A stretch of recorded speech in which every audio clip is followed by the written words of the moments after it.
Hello बच्चों, let's read the question. Question आपका कह रहा है कि ये असर्शन रीजन टाइप क्वेश्चन है। क्वेश्चन में असर्शन है कि ग्लाइसिन जो है ये ओनली अमीनो एसिड होते हैं जो ऑप्टिकली इनएक्टिव है।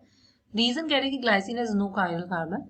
सो इनसे रिलेटेड मेरे पास यहाँ पर 4 स्टेटमेंट्स गिवन है। आपको बताना है कि इनमें से कौन सी आपकी करेक्ट होगी। सो बच्चों, सबसे पहले हम यहाँ पर इस क्वेश्चन का की कॉन्सेप्ट देखते हैं। सो की कॉन्सेप्ट आपका लाया करेगा कि आपको ये पता होना चाहिए कि ऑप्टिकली इनएक्टिव कंपाउंड्स होते क्या हैं। सो अगर मैं ऑप्टिकली इनएक्टिव कंपाउंड्स की बात करती हूँ, ऑप्टिकली इनएक्टिव कंपाउंड्स आपके ऐसे कंपाउंड्स होते हैं जो आपके that do not rotate plane of polarised light, right. जो आपकी रोटेट नहीं करते हैं प्लेन ऑफ पोलराइज्ड लाइट को, उन्हें हम बेसिकली क्या कहते हैं, ऑप्टिकली इनएक्टिव कंपाउंड्स कहते हैं। So now if I talk about plane of polarised light, right, so इसको हम पूरा लिख लेते हैं। So it is plane of polarized light. So now one more thing यहाँ पर क्या होती है कि हमें कंडीशन भी पता होनी चाहिए।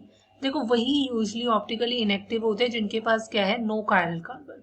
सो हमें अब ये भी पता होना चाहिए कि व्हाट इज कायरल कार्बन। सो एक कायरल कार्बन जो होता है ये एक sp3 हाइब्रिडाइज कार्बन होता है जिसकी चारों की चारों sp3 हाइब्रिडाइज कार्बन जिसकी डिफरेंट 4 वैलेंसीज होती है, मतलब चारों की चारों वैलेंसीज जिसकी डिफरेंट होती है, उसे हम क्या कहते हैं, एक chiral carbon. Now if I talk about glycine, glycine की अगर मैं बात करती हूँ, सो ग्लाइसिन जो होता है ये हमारे पास होता है, ये एक अमीनो एसिड है।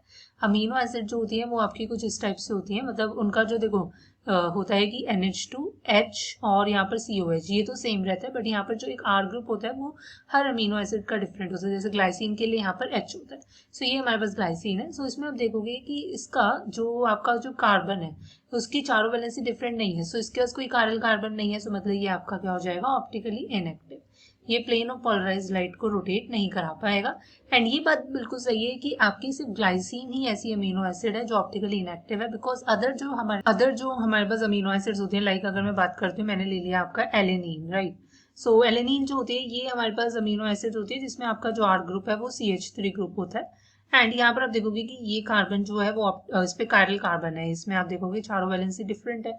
सो ये आपकी क्या होगी, ऑप्टिकली एक्टिव। इसी तरीके से हमारे पास और भी अमीनो एसिड्स होती हैं जो आपकी सारी ऑप्टिकली एक्टिव होती है, बस एक ग्लाइसिन है जो ऑप्टिकली इनएक्टिव है।